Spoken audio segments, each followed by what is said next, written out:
Do you both? Okay. I blew it on that one. Oh, really? Maybe I'm not tipping it enough. Right. Yeah, that's probably what you do. I don't think I'm tipped There you cheap. go. Because you tip to the side, I'm tipping straight in, and I think I need to tip it to the side. It's tough when the boss is watching.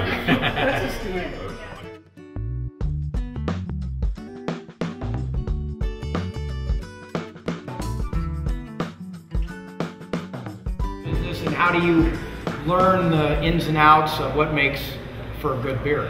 I started homebrewing over 20 years ago. Okay. Read a book called The Joy of Homebrewing by Charlie Papazian, and started making beer. About 7 years ago, my wife and I started dating. She came over to my house one day. I was actually making a Meriton.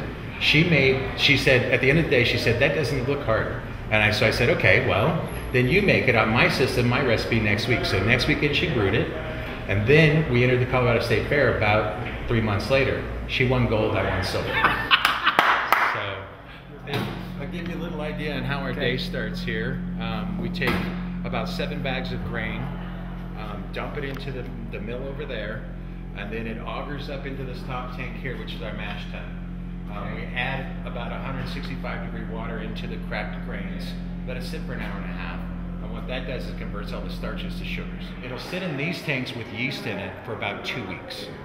And that whole time, what's happening is the yeast is converting the sugars to alcohol and to CO2. We cap ours off early so we get natural CO2 in ours. But after we sit here for 2 weeks, we'll drain the yeast off, and then we'll pump this down to the basement into our serving tanks.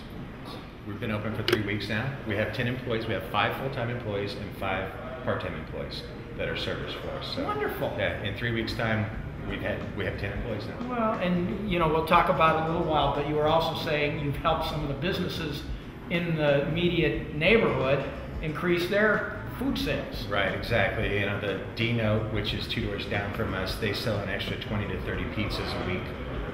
Mannequin Fritz right next door, they sell about twice as many French fries as they did before we opened. All of the local restaurants will deliver food to your table. So it's really been a community thing. And we've actually had people as far away as Grand Junction come to Arvada just to try Arvada Beer Company beers. Wow. Being a startup, no banks want to talk to you. Right. Impossible. We ended up using all of our own funds to do this. We had probably a little over 10% from investors. That's something I definitely like to see change, make it a little bit easier, because on day one we had 10 new jobs we created. And I think that's important for this community. And I think it's important for the United States too.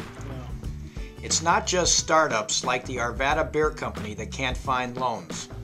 Businesses of all sizes tell me the reason they can't create more jobs is that they can't find the capital in the form of either new investments or loans that they need in order to grow.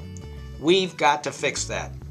So I introduced a small business lending bill that would help businesses find the capital they need to expand and start hiring. It's called the Capital Access for Main Street Act, or CAMS for short, and it will help our smaller community banks make more loans to our local businesses. The best part?